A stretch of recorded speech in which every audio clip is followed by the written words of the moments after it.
Someone has written you off before, called you soft, slow, unimpressive, not a threat.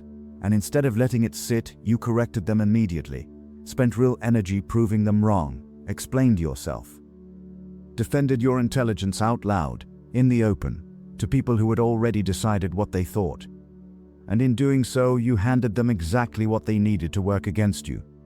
The smartest people in history did the opposite. They let the world think exactly what it wanted. They absorbed the dismissal without flinching. And while everyone around them felt comfortably superior, they were building something nobody saw coming until it was already done. Niccolò Machiavelli documented this with a precision that still unsettles people who encounter it clearly for the first time. 7 principles, each one drawing from history, philosophy, and the specific psychology of how intelligence gets misread and how the truly intelligent use that misreading as their greatest asset. Like, comment, share, and subscribe, and don't skip a single part of this video. What's coming next will change how you read every room you enter. Number 1. The world judges by what it can see, and that's exactly the problem. You've been evaluated by people who didn't understand what they were looking at, and instead of recognizing that their evaluation was limited by their own perception, you accepted it, internalized it, maybe even started performing for it. That's the first mistake. Arthur Schopenhauer wrote something that lands harder the more experience you bring to it. Talent hits a target no one else can hit. Genius hits a target no one else can see. The critical word is see. The masses aren't evaluating your actual capability. They're evaluating the visible surface of it. And visible surface is where conventional performance lives. Click responses, loud confidence, immediate results, recognizable signals of competence. Genuine strategic intelligence operates on a completely different timeline. It accepts short-term misreading because it's building toward a long-term position. It stays quiet while the room fills with noise because noise is exactly the cover it needed. Niccolò Machiavelli observed that people judge almost exclusively by outward manifestation, by what lands on the eye, rather than what develops beneath it. And he identified something that most people spend their entire lives failing to understand, that this perceptual limitation in others isn't a problem to solve, is a resource to use. The world's inability to see what you're building is precisely what allows you to build it without interference. Number 2.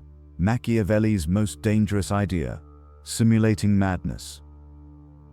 You probably think showing your intelligence is the path to being taken seriously. You've been building a case for your own capability. In meetings, in conversations, in every room where something matters, and wondering why it keeps landing softer than the effort deserves. Here's what Niccolò Machiavelli understood that almost nobody wants to admit. Displaying full capability openly doesn't protect you, it targets you.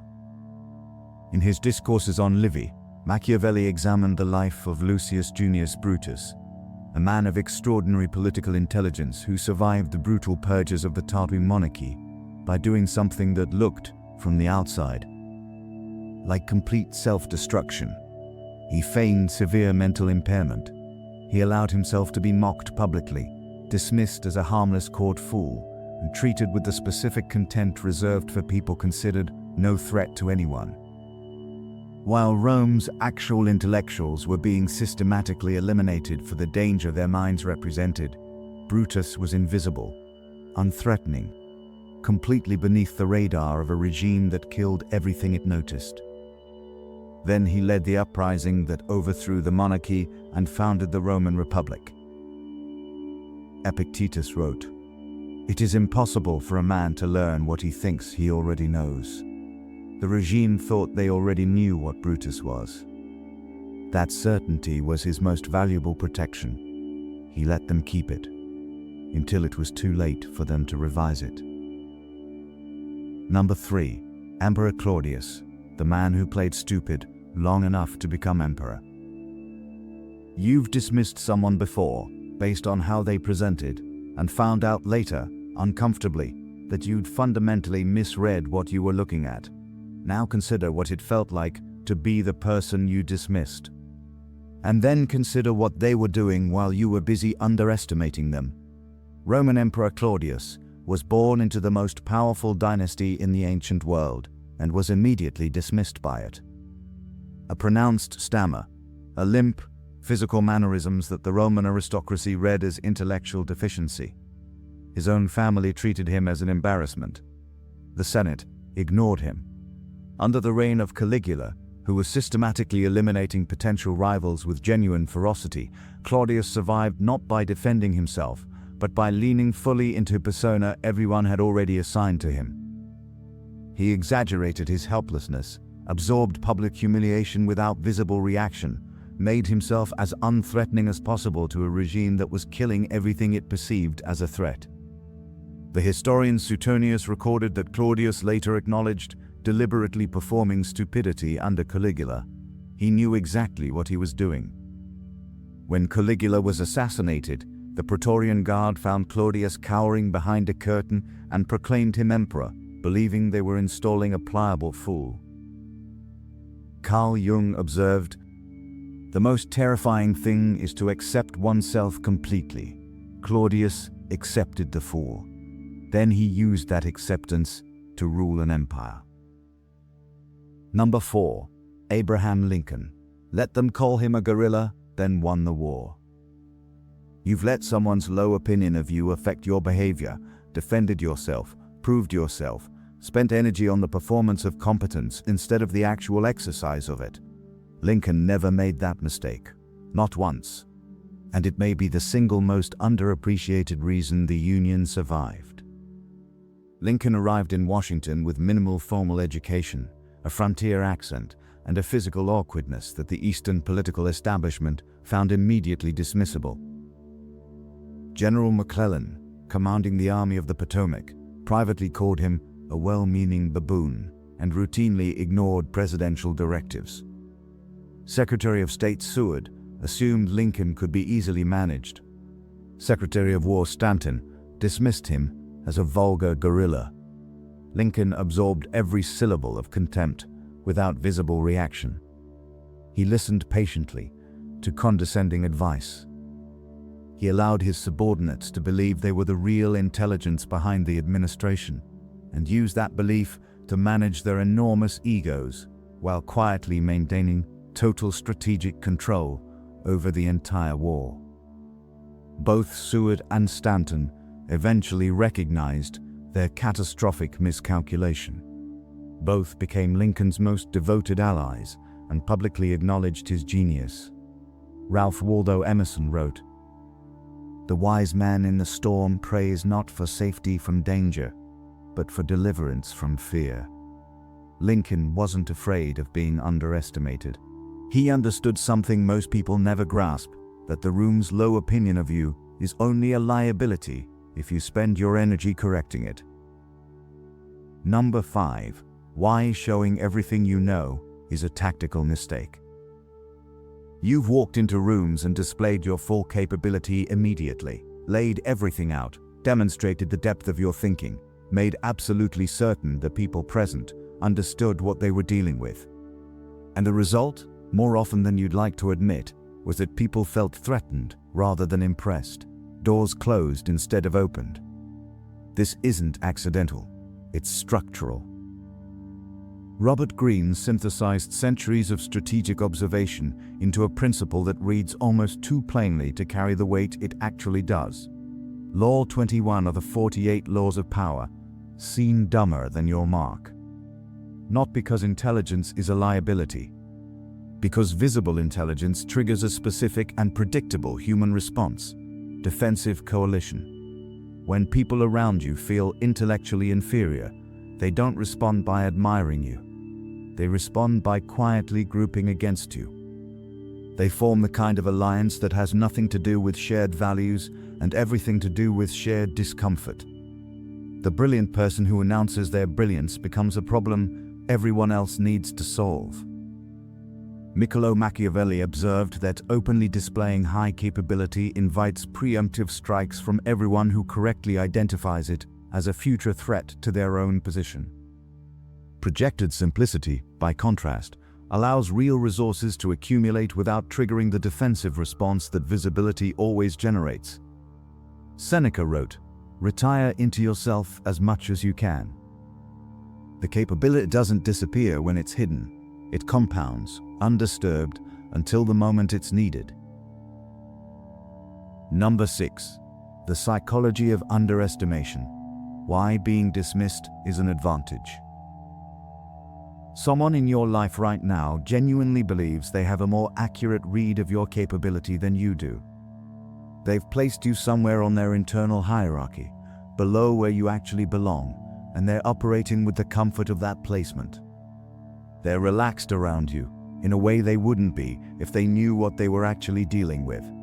That relaxation is valuable, and you've been throwing it away every time you correct their assessment. Niccolo Machiavelli identified 3 specific advantages that flow from being underestimated, each one more practically useful than anything visible status could provide. When someone believes they're interacting with an inferior mind, their defensive filters drop. They speak carelessly. They reveal intentions they've never exposed to someone they respected as a genuine peer.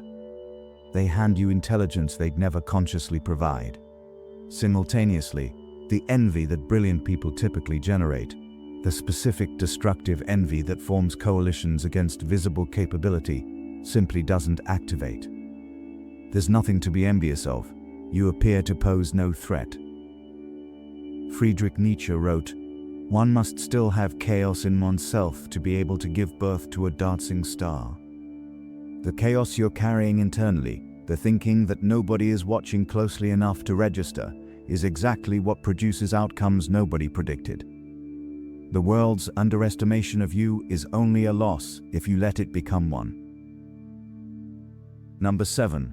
The burden of the mask. What nobody tells you about dissimulation. You've probably romanticized this idea slightly. The strategic genius operating quietly beneath the surface, coolly managing perceptions while the world misreads them. It sounds clean, controlled, almost effortless. It isn't. And the document of that difficulty is Machiavelli's own life. Niccolo Machiavelli spent his career mapping the mechanics of strategic dissimulation with extraordinary precision. He understood, intellectually, every dimension of how the mask worked and why it was necessary. He documented it with clarity that 5 centuries of readers haven't been able to improve on. And then he lost everything, exiled from Florence, stripped of his political position, reduced to poverty, in part because his own temperament wouldn't allow him to practice what he'd so rigorously theorized. He spoke bluntly when flattery would have served him better. He refused to perform deference to people he viewed as fools.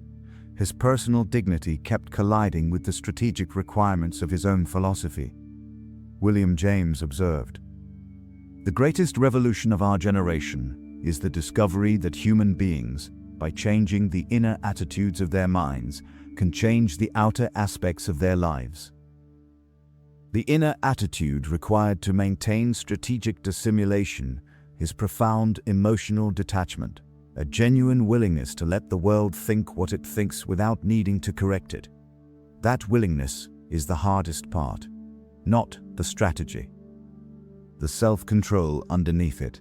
Most people lose the mask before the moment it was built forever arrives. Conclusion. 7 principles, each one pointing at the same uncomfortable, historically documented truth, that the most dangerous intelligence in any room is almost never the most visible kind. It doesn't announce itself. It doesn't correct the misreading. It absorbs the dismissal, maintains the mask, and builds quietly toward an outcome the room won't recognize until it's already happened. Niccolo Machiavelli understood this as clearly as anyone who ever wrote about power. And his own life demonstrated what happens when the understanding is there but the emotional discipline to execute it isn't. The gap between seeing this clearly and actually practicing it. That's where most intelligent people live permanently. Now go to the comments and be honest. Have you ever been deliberately underestimated and used it? Or did you spend your energy correcting the record instead? Write the real answer. One honest line. Because somebody reading your comment is in that exact moment right now, and your experience might be the one thing that changes what they do next. Like this video. Share it with someone still performing their intelligence for rooms that were never going to appreciate it. And subscribe, because what comes next goes somewhere even this didn't reach.